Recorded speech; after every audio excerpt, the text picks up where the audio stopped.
Muy bien, pues hola a todos, bienvenidos a otro episodio de Singular. Acá nos encontramos mi hermano Guillermo Ruiz y yo, Alex Fierro. ¿Cómo andas, mi querido Guillermo? Muy bien, mi querido Alex. Gracias a Dios, muy bien. Bueno, me da mucho gusto. Bueno, primero que nada, muchas gracias a todos los que están escuchando, los que están conectados acá con nosotros en este momento. Muchas gracias.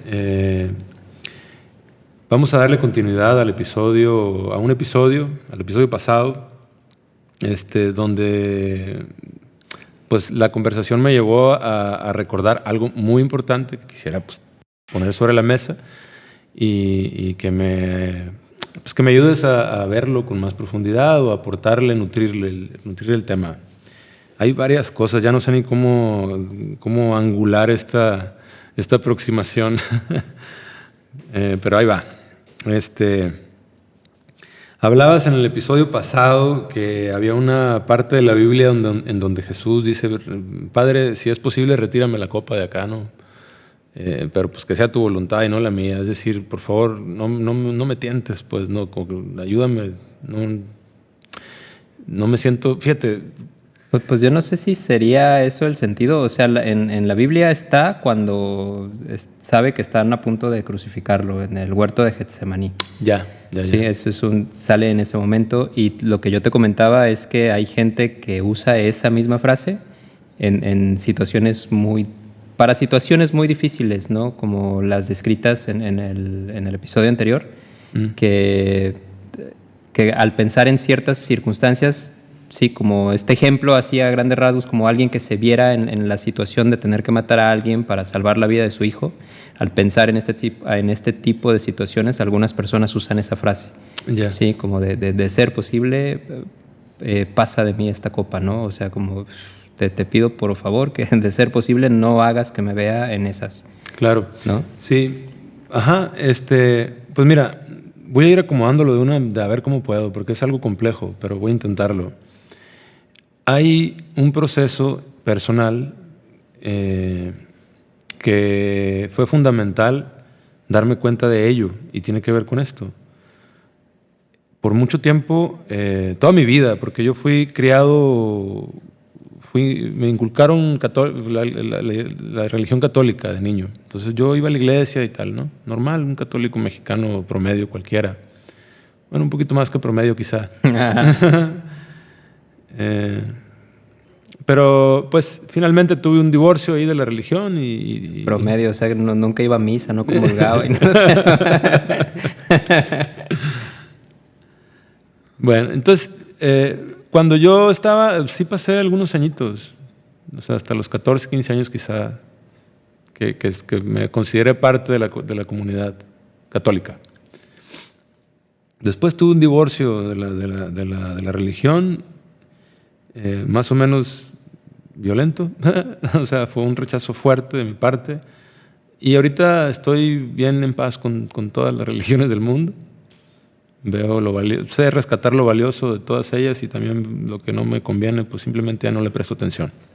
Pero sí hay algo que me acompañó los años en los que participé de la fe católica, y era la animadversión por el personaje de Judas, ¿no? Entonces, sin ser estudioso, yo la verdad nunca fui estudioso de la Biblia ni nada de esto, con profundidad o con rigor, pero sí, pues quedaba claro que este era un traicionero de lo peor y que por otro lado jamás hice el ejercicio de ponerme en la posición de Judas. Y cuando intentaba, era evidente que yo no podía ser un Judas. Yo creo que esto era algo pues que todo el mundo compartía. O sea, nadie decía, sí, yo sí puedo ser un Judas. No, claro que no. O sea, nadie diría, yo pudiera estar en la situación de Judas, ¿no? Entregar al maestro, entregar al Hijo de Dios en este caso. Pero muchos años después, ya en mi búsqueda ya más profunda, llegó un momento por una experiencia muy fuerte, muy profunda, digamos en una exploración muy, muy profunda interna, que me topé con esta figura del Judas. No literalmente quiero decir, sino que me vi cómo pudiera estar cómo estaba esa posibilidad dentro de mí como una potencialidad. Y también me di cuenta que la vida en cualquier momento podía activarla. Entonces también me descubrí muy soberbio al creer que yo no podía ser un Judas, ¿no? Fue algo durísimo, lo estoy platicando así nada más. Pero la verdad fue un proceso donde me costó mucho trabajo vivirlo, pasarlo, observarlo, precisamente por descubrir que en mi soberbia, pues yo creía que no era posible ser Judas, ¿sí? Entonces me di cuenta que claro que sí. Bajo las condiciones de la tormenta perfecta, por supuesto que se me hunde el barco. Me di cuenta que... Por ejemplo, situaciones como estas que estás diciendo. A ver, entrega al maestro o mato a toda tu familia. No me pongas en esa situación. No, y no nomás los mato así nomás, sino que la vida puede escalar las cosas para llevarte a decir, no los voy a matar así nomás, sino los voy a meter en una olla de agua hirviendo como lo hacían los españoles con los indígenas cuando no querían hincarse ante la Virgen. Una olla con agua hirviendo, para adentro, a ver, ¿no se hinca? ¿Otra vez? ¿No se hinca? No, pues sí me hinco, ¿no? Entonces ahí fue cuando yo empecé a tomar conciencia y de que la vida puede crearte la tormenta perfecta. O sea que entonces, con un poquito más de humildad, yo empecé a decir a la vida, por favor, no me pongas en una situación de esa naturaleza, porque no me siento... O sea, sé que me vas a quebrar. Si se trata de quebrarme, me puedes quebrar. Vida, no, por favor, no. Por favor, no. Tú dices tú compartes una pieza de Dante que me gusta mucho, donde dices que la vida no nos aguijonee. Y esta frase a mí me ha marcado, la he escuchado con atención, la he interiorizado. La vida no nos aguijonees, por favor. No me aguijonees a mí, por favor. No me pongas en esas situaciones. Ahora sí ya me reconozco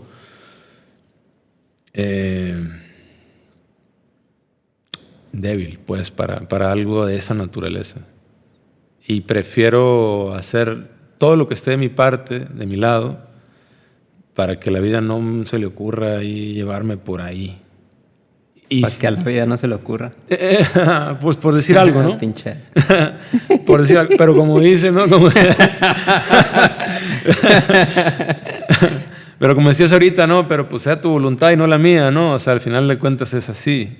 Nada más en el reconocimiento de que sí, que pudiera entregar al maestro bajo las circunstancias de la tormenta perfecta.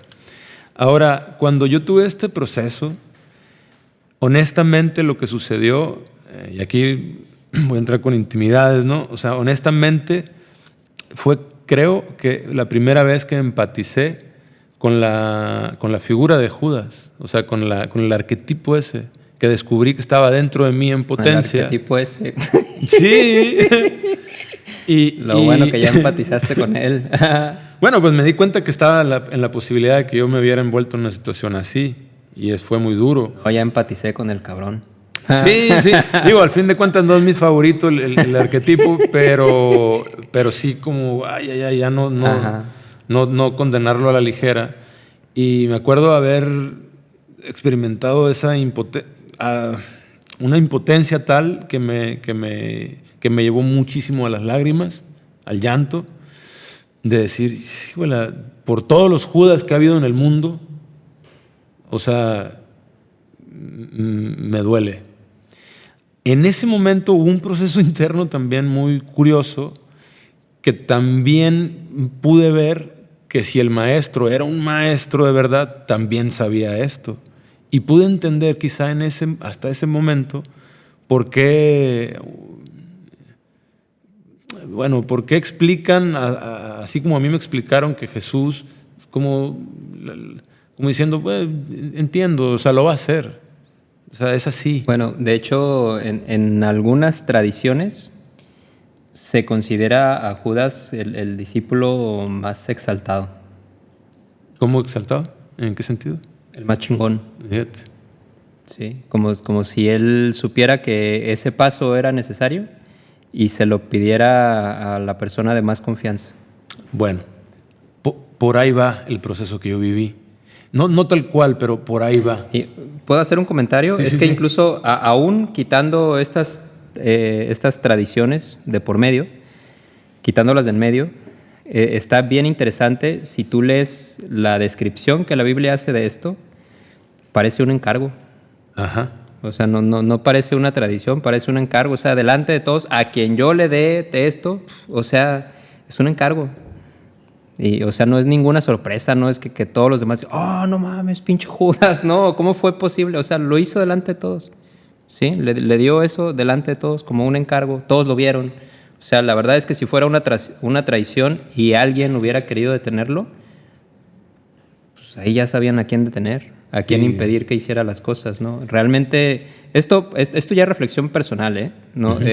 Sí hay tradiciones que dicen, bueno, dentro del drama cósmico, llaman algunos, esto era necesario y él entendió que esto era así y el discípulo que más, algunos dicen incluso el que más lo amaba a él, es decir, el discípulo que más amaba a Jesús, otros dicen simplemente el más exaltado, el de más confianza, por lo tanto se le pide este encargo, ¿sí? A aquel que pudiera hacer esto pese a el dolor que le ocasionaría, ¿sí?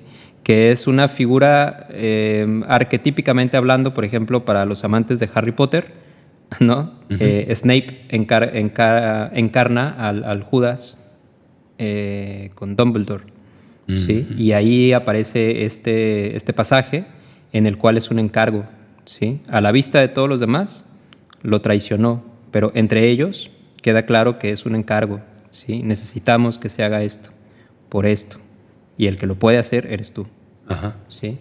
Entonces, hay tradiciones que dicen que esto fue lo que sucedió en el caso de Jesús y de Judas.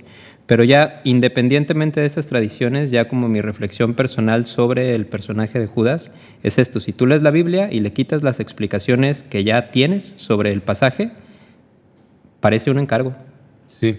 ¿Sí? Que se hizo delante de todos. Sí, puedo entenderlo por el proceso que llevé, que viví. Puedo entender lo que estás diciendo porque pasó esto. Pude más o menos entender también que el maestro, y el maestro hablando genéricamente, ni siquiera estoy hablando específicamente de Jesús, no estoy hablando de que un maestro, un buen maestro que entiende muchas cosas de la realidad, pues va a saber que este arquetipo o este sector está internamente en nosotros en potencia, pero que la vida lo puede activar o incluso puede ser necesario ser activado. Lo que sucedió a continuación es que pude saber entonces cosas que nunca pude entender de niño cuando iba a la iglesia. ¿Cómo Jesús perdona a Judas, ¿no? Si es un traicionero de lo peor, ¿no? Entonces ahora en ese proceso me di cuenta que claro que lo iba a perdonar. No había ninguna deuda, si él mismo lo estaba... Oye, yo sé que tú dices que amemos a todos, pero cuando son tan mierda como esta. Sí, pues este tipo de confusiones que se dan en las iglesias, en las religiones, ¿no? Cuando la cosa es muy dogmática y que no hay mucha profundidad en el estudio de las cosas. Pero bueno, lo que sucedió a continuación entonces es que pude experimentar que dije, no, pues claro, así sí se puede llegar al punto del perdón, ¿no? Decir, pues es así, ¿no? Y a continuación sucedió algo bien, bien raro. En ese momento fue muy raro, pero también fue muy sanador al mismo tiempo. Me di cuenta entonces que dentro de mí pues estaba ese Judas, dentro de mí también estaba ese maestro que entendía las cosas. Y me di cuenta entonces que ya mi Judas se había activado muchas veces y yo no me había dado cuenta. Y que me había entregado yo mismo a situaciones en la vida que pudieran bien representar esta entrega que hace Judas del maestro. O sea, yo mismo me había entregado. Por ejemplo, un ejemplo básico, me acuerdo en esa experiencia, fue darme cuenta que me había entregado un trabajo que no quería y que no me gustaba. y que había entregado al maestro. Al final de cuentas estaban los dos ahí chambeando en eso que yo no quería chambear. Estaba tanto el Judas como el maestro chambeando en cosas que no tenían en ese momento ningún sentido. Entonces, para empezar, con esta experiencia pude traer la responsabilidad de las acciones del Judas interno, las pude traer aquí enfrente de mí para hacerme cargo de ellas, porque soy yo mismo, pues. Y pude perdonarme a mí mismo, por así decirlo. Pude decir, sí, pues es que así tenía que ser. Casi te lo estaba encargando yo para que te dieras cuenta de estas otras cosas. Y tiene mucho que ver con... O sea, esto lo traje a la mesa porque ahorita se me ocurrió con el episodio pasado, pues. No sé, ¿cómo la ves? ¿Qué me puedes ir comentando?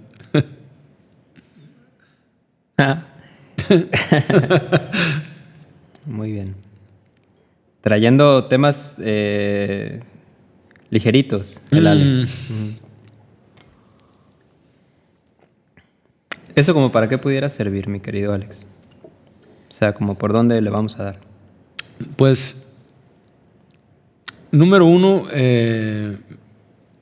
me gustaría compartir que en el camino del héroe sería conveniente mantenernos humildes, no por moda, no por concepto, sino por, otra vez más, como por reconocimiento de la naturaleza de la realidad. Reconociendo que la realidad, reconociendo que la vida nos puede aguijonear de tal manera que puedas bien ser un Judas bien macizo. Pues mira, primero por los comentarios que me hacías, ¿no? Algunas escuelas enseñan precisamente que todos estos personajes te describen estados psicológicos internos. O que en todo caso cada uno de estos arquetipos puede enseñarte cómo se va desarrollando el proceso de tu propio crecimiento interior, ¿no? O del desarrollo de tu propio maestro o el desarrollo de tu propio Mesías, ¿sí? De tu salvador interno, de tu máximo desarrollo, ¿no? Que te libere del sufrimiento y de la ignorancia. Entonces, que esto tiene que nacer en tu corazón y desarrollarse en tu mente, manifestarse en tu vida. Y pues que cada vez que esto sucede, pues hay muchos personajes que tienen que ver con la situación, ¿no? Y uno de estos pues son los tres traidores, ¿no? Que es la mente que siempre se justifica. ¿No? Poncio Pilato lavándose las manos, bueno, sí, pero, o yo no, no tuve nada que ver. Sí, tenía el poder para detenerlo, pero no lo hace. Dice, no depende de mí, a fin de cuentas la decisión es de ellos. Y aunque el único que podía aprobar o desaprobar la situación, permitirla o impedirla era él, dice, bueno, pues los que quieren son ellos y yo no tengo nada que ver. Entonces renuncia al poder de hacer algún cambio y se lava las manos. Sí, y pues realmente me parece que esto hacemos muchas veces nosotros también. Sí, esto hacemos muchas veces nosotros también. Entonces es importante, como ya en el orden de hacer las cosas pues más aterrizadas de una manera que nos sirvan en nuestras vidas, pues no verlo como un drama que sucedió hace tanto tiempo, sino si nos interesa, digo, tampoco es manda, pues extraer las lecciones que nos pueden servir en este momento, ¿no? También te comentaba hace un tiempo que, o sea, cuando lo vemos como un asunto que sucedió hace mucho tiempo, te comentaba de un conocido mío que decía, no, si yo pudiera viajar en el tiempo, no llevaba una pinche metralleta, ¿no? Y me escabechaba a todos los que querían matar a Jesús. y hay un cantante de música cristiana que de hecho él tiene una canción que dice algo así, ¿no? Ya no me acuerdo, si hubiera estado allí, algo así se llama. Y él comenta que debería reconocer que si hubiera estado allá, o sea, tiene los suficientes defectos internos y debilidades para que, puesto en esa situación, hubiera hecho lo mismo. Dice, o sea, no puedo pensar que yo estoy mejor y más valiente y más puro y tengo una comprensión mayor que la de todos ellos. O sea, debo reconocer que yo hubiera puesto los clavos. Sí, exacto. Si yo hubiera puesto los clavos y quizás me hubiera dolido mucho, pero igual te hubiera dejado morir como te dejaron morir todos los demás. Exacto. ¿Sí? Entonces, ya eso me parece un reconocimiento un poco más honesto de la situación interna de muchos de nosotros. Entonces, ya al momento de extraer, digamos, como la sabiduría de la situación, pues me parece, no sé si al final sea cierto desde el punto de vista de la intención con la que fueron escritos los pasajes, pero sí es útil desde el punto de vista de lo que puede significar para nosotros la interpretación que hacen las escuelas, que dicen, bueno, ve esto como un drama interno, ¿sí? Y pensar en el desarrollo de esta sabiduría y este amor al que podríamos llamar el Cristo interno, ¿sí? O el Cristo como representación de la sabiduría y el amor que tú puedes desarrollar dentro de ti, y saber que tiene sus traidores internos, o sea, una mente que se va a lavar las manos ante todos los errores que está cometiendo, ¿sí?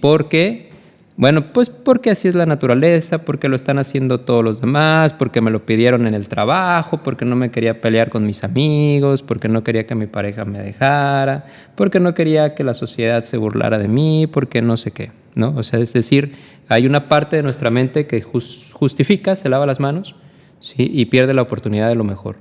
Ahora, por otro lado, también está bien interesante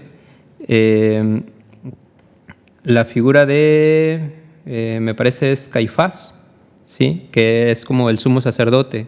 Entonces también hay una parte de nosotros, ¿sí? Que administra todos los asuntos, digamos, religiosos, y ya se siente como el poseedor de la verdad, ¿sí? Y de que la interpretación que nosotros tenemos es la correcta. Y esto está bien interesante porque comentaba alguna vez contigo que es una característica de la naturaleza humana el creer que tiene la razón. Y esto me parece bien interesante. Ni siquiera lo considero un error. Okay. Ni siquiera lo considero un error, simplemente es así. ¿Sí? No quisiera poner esto no quisiera decir que esto es el Caifás interno, pero quisiera comentarlo como una parte interesante de la naturaleza de nuestra mente. Todos, absolutamente siempre creemos que tenemos la razón. Y no es un error, no lo considero necedad, no lo considero un vicio de la percepción, lo considero simplemente una característica de la naturaleza de nuestra percepción. Porque viendo a través de nosotros, lo único que podemos pensar o comprobar a través de nuestros ojos es que lo que nuestros ojos están viendo es real.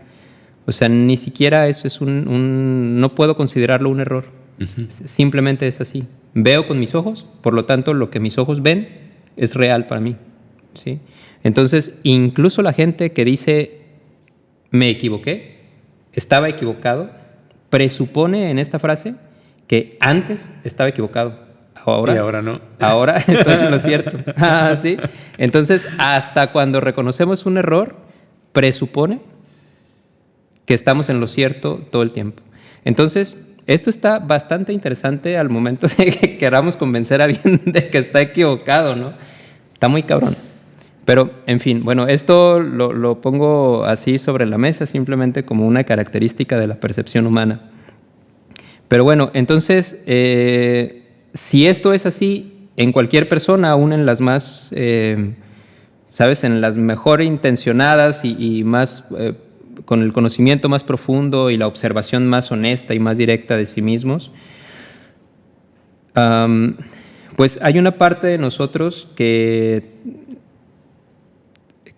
es conservadora en cuanto a la interpretación de las enseñanzas espirituales y que considera que, aunque no, que considera que ya lo tiene, ¿sí? O sea,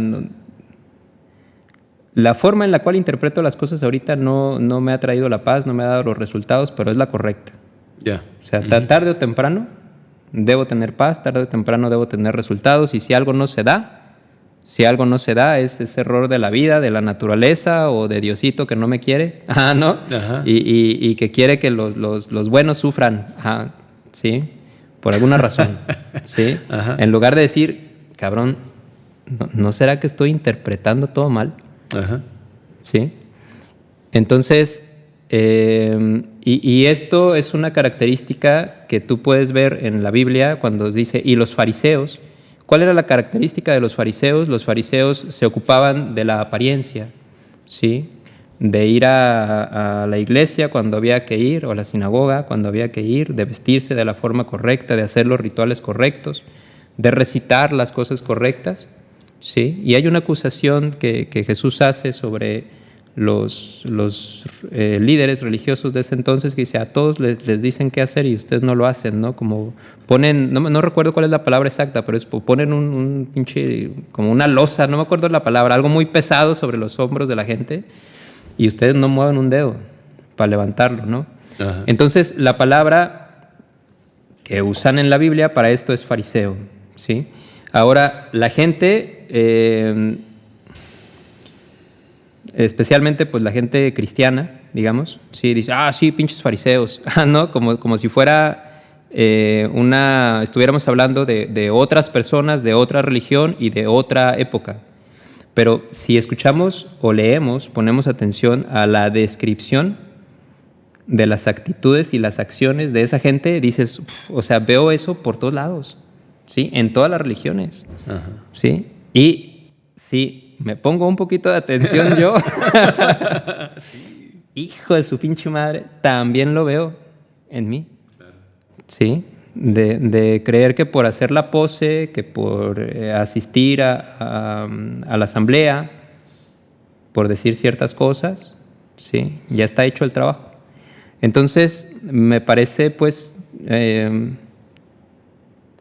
útil, ¿no? En el caso de alguien interesado en el desarrollo interior más profundo, pues comprender que en todas estas historias, tanto si fueron escritas con esa intención como si no, podemos extraer estas lecciones que nos hablan de algunos arquetipos que se pueden expresar en algunos de nosotros, o en la mayoría de nosotros,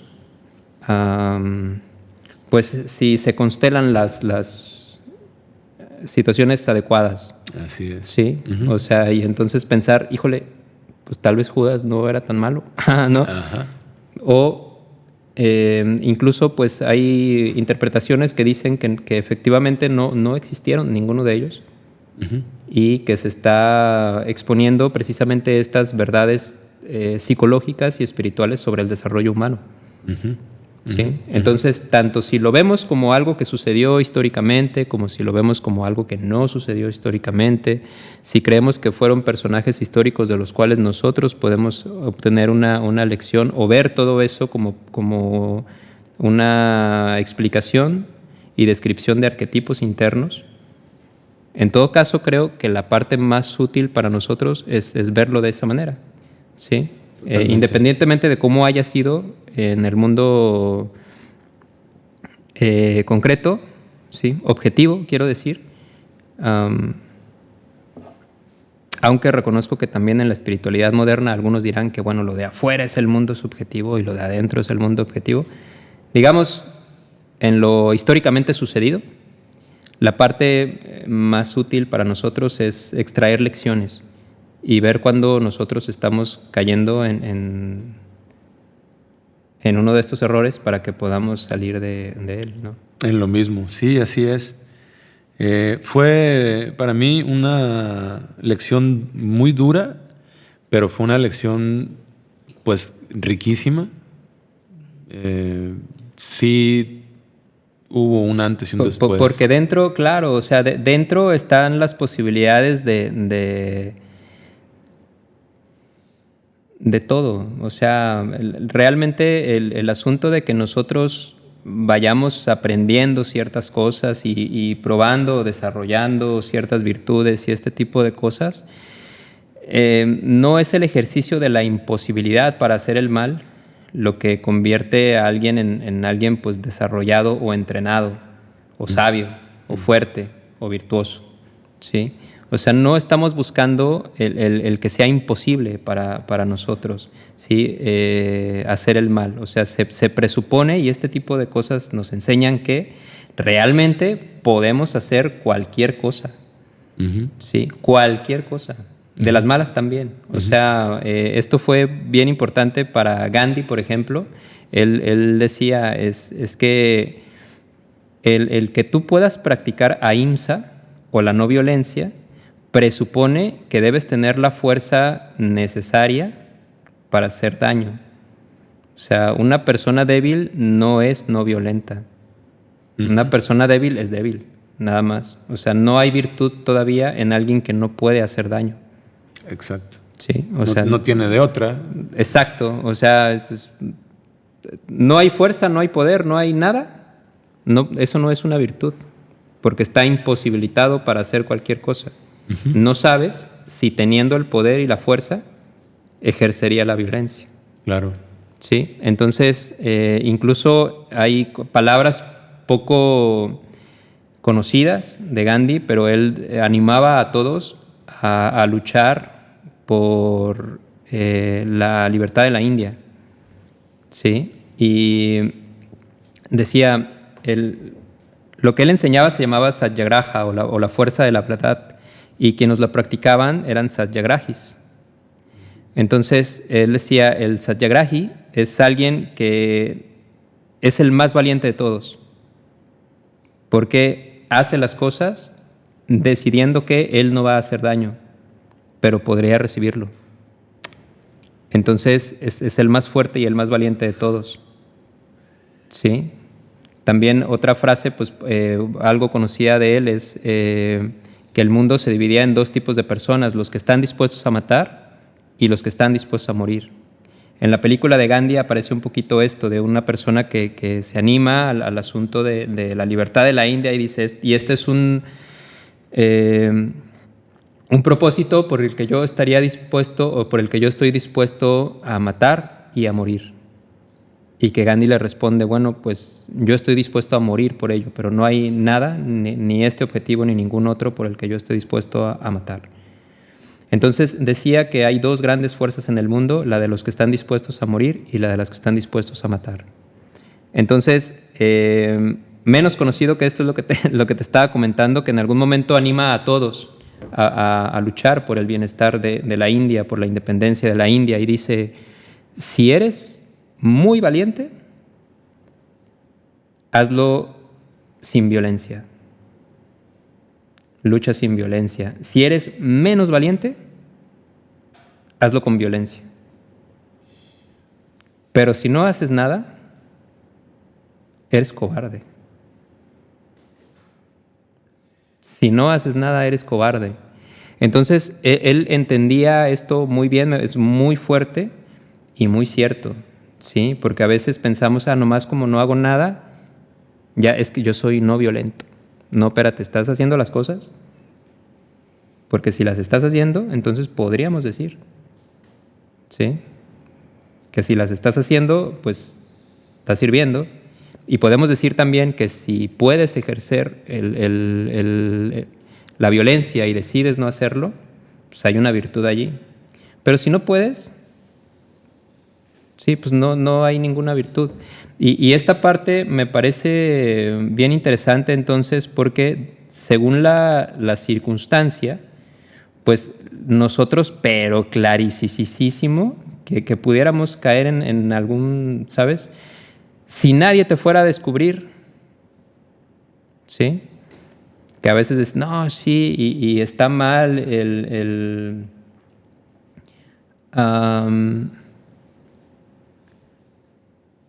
no sé, cualquier cosa que se te ocurra, ¿no? Pues claro, cuando no existe la capacidad, ¿sí? de hacer el mal, ¿sí?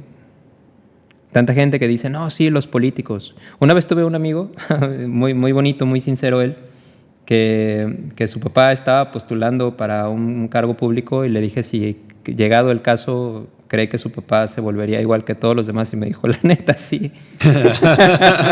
Qué honesto. Sí, me dijo, la neta, sí. ¿Sí? Uh-huh. Entonces, fue muy honesto y reconocía algo, pues la mayoría no ejerce las cosas no porque no quiera, sino porque no puede. ¿Sí? O podemos, algunas personas, si los pusieras así como en una fantasía psicológica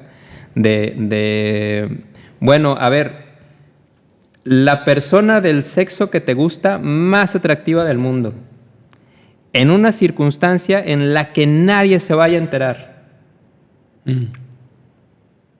¿Sí? Sí. Ya dices, o sea, a ver, ¿sí? La que más y nadie se va a enterar, ¿sí? Entonces nos damos cuenta que hay ciertas cositas que si la tormenta perfecta, como tú la describes, si se diera, sería diferente. Quizás la valoración que nosotros tendríamos de la virtud y de lo que hay que hacer. Que desde el punto de vista, viéndolo todo desde lejos, o sea, siempre es más fácil. Claro. Sí, como, sí, pinche gente, ¿no? Pinches hombres que se andan acostando con un montón de mujeres. Pues claro. ¿Sí? ¿Por qué? Porque pueden. Uh-huh. Ahora, si pudiendo no lo hacen, ahí hay virtud. Hay virtud, por ejemplo, en Alejandro Magno, uh-huh. Que, o sea, era una de las cosas por las que era conocido, que era bastante continente. ¿Sí? Entonces, ¿por qué? Pues era el emperador. Y se pudo haber acostado con cualquier cantidad de mujeres y sin embargo tuvo algunas esposas, me parece que 3, no se menciona mucho la vida de Alejandro Magno, pero bastante continente dadas las posibilidades. Si lo comparamos, por ejemplo, con Atila o Gengis Khan, ¿sí? Que también eran grandes conquistadores y grandes emperadores, y que ellos sí se acostaron, sí. No recuerdo si con miles, pero creo que con miles, pero si no por lo menos cientos. Entonces, comparado con ellos, Alejandro Magno fue bastante moderado. Pero entonces es diferente la situación cuando está la posibilidad de... Claro. Si no hay posibilidad, no hay virtud. Pero bueno, regresando a lo otro, quizás sí en algunas circunstancias, si aquí vas a ganar... $1,000,000, ¿no? Por una tranza, ¿sí? Y nadie se va a enterar y nadie te lo va a reclamar y nadie nada. ¿Se haría o no se haría? Si hay una ventaja muy grande que vas a conseguir por una mentira que nadie va a saber que es mentira, que nadie va a descubrir, que nadie va a te reclamar, ¿lo harías o no lo harías? Y ante estas circunstancias nos daremos cuenta que sí, la valoración cambia, pues. Claro.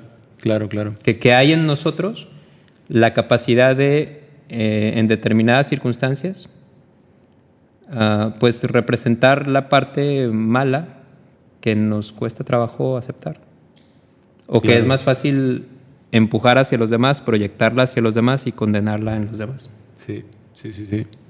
Fundamental integrar esa parte, o sea, darte cuenta que estás potencialmente habilitado para hacerlo y no hacerlo. Y es más, no solamente que podríamos hacerlo, sino que lo hacemos todos los días. Exacto. Además, sí, es la parte, para empezar así, la parte, o para terminar, no sé el tiempo que llevamos, la parte más deliciosa, o sea, es dejar de hacérnosla tanto de tos, porque no solamente podríamos hacerlo, sino que lo hacemos todos los días. Todos los días, exactamente. Sí, hay esta parte, hay un pasaje en la Biblia, por ejemplo, en la que la gente escucha en misa de alguien que fue a rezar a la sinagoga, o sea, es un pasaje que describe Jesús en la Biblia, ¿no? De la persona que oraba de frente al templo y que decía, Dios mío, te doy muchas gracias porque yo sí soy justo y no soy como aquel de atrás, ¿no? ¿No? Y dice Jesús, y él destacaba más el que estaba atrás y decía, Dios mío, pues perdóname por todos los errores que tengo, ¿no? Y estaba ahí con cara de avergonzado en la esquinita. Y el de enfrente, sí, Dios mío, te agradezco porque no soy como aquel güey, ¿no? y la gente va a misa, ¿no? Escucha esto. ¿Y qué es lo que piensa? Dios mío, muchas gracias porque no soy como el cabrón de que está rezando enfrente, ¿no? Y yo sí soy más humilde, pero al mismo tiempo estamos pensando este tipo de cosas todo el tiempo. Todo el tiempo. Dios mío, yo te doy gracias porque en mi gasolinera sí servimos litros completos y no como las otras gasolineras, ¿qué tal? Dios mío, muchas gracias porque yo sí doy leche entera y no la rebajo con agua como los otros. Dios mío, te doy gracias porque yo sí, o sea, realmente es algo que estamos haciendo todo el tiempo. No solamente podríamos hacerlo, sino que lo hacemos todo el tiempo. Dios mío, te doy gracias porque yo sí soy un hombre fiel, no como los otros. Dios mío, gracias porque yo sí soy un hombre trabajador, no como los otros. Uh-huh. Dios mío, gracias porque yo sí soy responsable y honesto y virtuoso, ¿sí? Y no como los otros. Entonces, no solamente podríamos cometer errores, sino que los cometemos todo el tiempo. También está la fantasía, ¿no?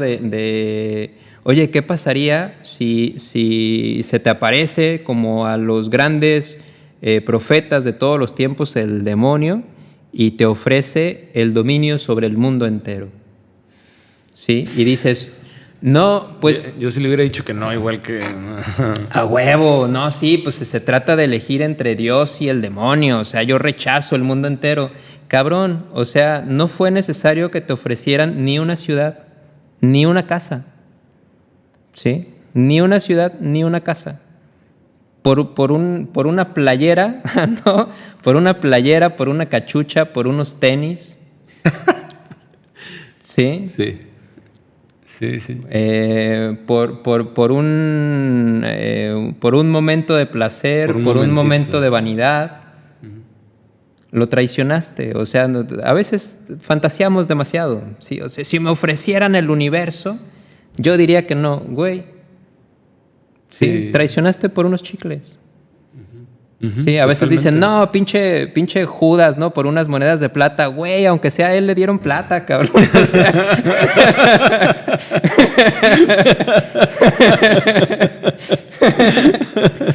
Sí. Entonces, como bajarle un poquito, ¿sabes? Sí, sí. Y elegir lo que es mejor para nosotros, cuando ya nos dimos cuenta de las cosas, lo que es mejor para nosotros, para los demás, más honesto, sabiendo que realmente está la posibilidad de que cometamos cualquier delito. O sea, la virtud no está en la imposibilidad de cometer el delito, claro, sino precisamente en la elección que hacemos de hacer lo que es mejor. Claro, claro. Para nosotros y para los demás.